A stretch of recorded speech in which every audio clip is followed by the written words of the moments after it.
Hello दोस्तों। कोटा सपनों की नगरी का शहर, जहाँ पर हर स्टूडेंट जाता तो इंजीनियर या डॉक्टर बनने के लिए, लेकिन अगर उसकी रैंक नहीं आती है या तो वो सुसाइड कर लेता है या तो वो अपना करियर बर्बाद कर लेता है। लेकिन ऐसा क्यों?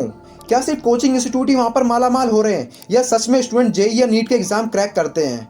क्यों वहाँ पर सुसाइड रेट दिन पर दिन इंक्रीज होता जा रहा है? आखिर क्या है कोटा की डार्क रियलिटी? और कोचिंग नगरी कोटा से बड़ी खबर है। कोचिंग छात्र ने सुसाइड का प्रयास किया। एक बार फिर से कोटा से ऐसी तस्वीरें सामने आई है जहां एक कोचिंग के छात्र ने सुसाइड की कोशिश की है।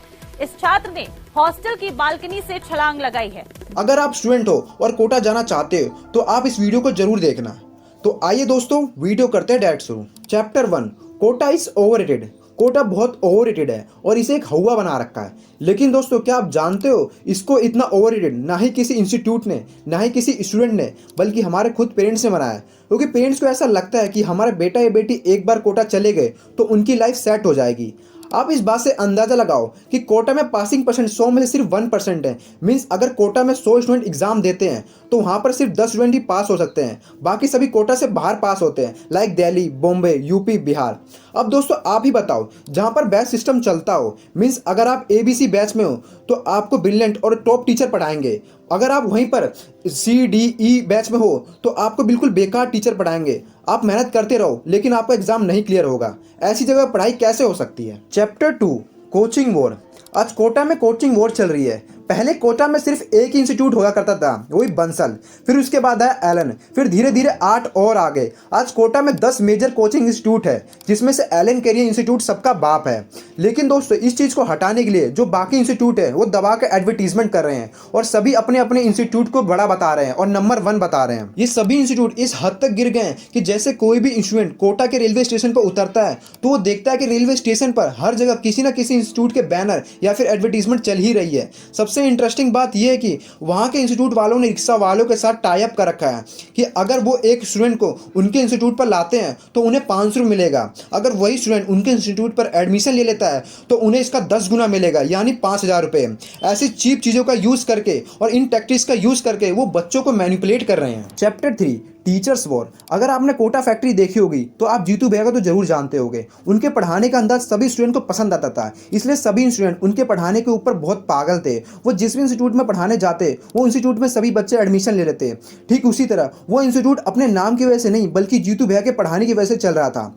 ठीक उसी तरह कोटा में जितने भी स्टूडेंट हैं वो कोचिंग इंस्टीट्यूट के पीछे नहीं बल्कि वहाँ के स्पेसिफिक टीचर के पीछे भाग रहे हैं, इसलिए वहाँ पर टीचर्स की वॉर हो रही है।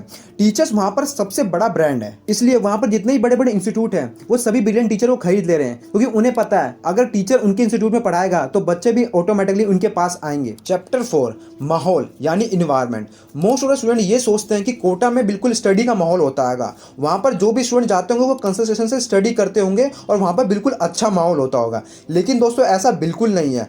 आप ऐसे लगाओ कि इंस्टीट्यूट में 9 घंटा पढ़ने के बाद और घर पर 7 से 8 घंटा पढ़ने के बाद माइंड पूरी तरह डिस्टर्ब हो जाता है। फिर वहाँ पर बच्चे जाते हैं प्लेजर की तरफ। प्लेजर यानी ड्रग्स, सिगरेट, गांजा, ये सब नॉर्मल है। वहाँ पर बड़ी आसानी सब कुछ मिल जाता है, क्योंकि दोस्तों नए स्टूडेंट को नहीं पता होता है कि किस बच्चे की संगति अच्छी है और किस बच्चे की संगति गलत है। वो इन सब चक्करों में पड़ जाते हैं और इनकी लत लगा लेते हैं और अपनी लाइफ वहीं बर्बाद कर देते हैं। Chapter 5, financial burden. कोटा में जितने भी बच्चे जाते हैं वो ज़्यादातर मिडिल क्लास फैमिली के सेगमेंट के होते हैं, जिनके माँ बाप ने या तो लोन लेकर या फिर अपने घर की ज़मीन बेचकर अपने बच्चों को पढ़ने के लिए भेजा होता है।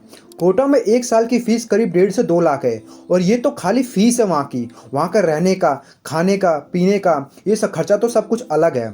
इन सब चीज़ों के बावजूद भी वहाँ पर हर साल 2 लाख से भी ज़्यादा बच्चे वहाँ पर पढ़ने जाते हैं। अब दोस्तों सवाल ये उठता है कि वहाँ पर माहौल अच्छा नहीं होता, फाइनेंशियल बर्डन भी होता है और लोगों को वहाँ पर जाना पसंद भी नहीं है, लेकिन फिर भी स्टूडेंट वहाँ पर कैसे चले जाते हैं? आखिर ऐसी कौन सी टैक्टिक्स लगाते हैं ये इंस्टीट्यूट वाले कि वो बच्चे वहाँ पर इन्फ्लुएंस हो जाते हैं? तो दोस्तों वो है fake dreams. Chapter 6, fake dreams. ये जितने भी इंस्टीट्यूट वाले होते हैं वो आपको खूब सारा लालच देंगे। जब आप इनका एंट्रेंस एग्जाम क्लियर कर दोगे तो आपको ये स्कॉलरशिप का लालच देंगे। 40%, 50%, इवन 100% स्कॉलरशिप का भी ऑफर देते हैं ताकि आप इनके जाल में फंस जाओ और आपको ऐसा लगे कि मैं एक टॉपर हूँ, मेरे को तो अच्छा ही बैच मिलेगा, अब तो मेरी लाइफ सेट है। ऐसे ही आपको बड़े बड़े सपने दिखाएंगे और आपको बेवकूफ़ बनाएंगे। शुरू में तो आपको ये स्कॉलरशिप दे भी देंगे, लेकिन 12 तक आते आते ये अपने पूरे फीस की वसूली कर लेते हैं।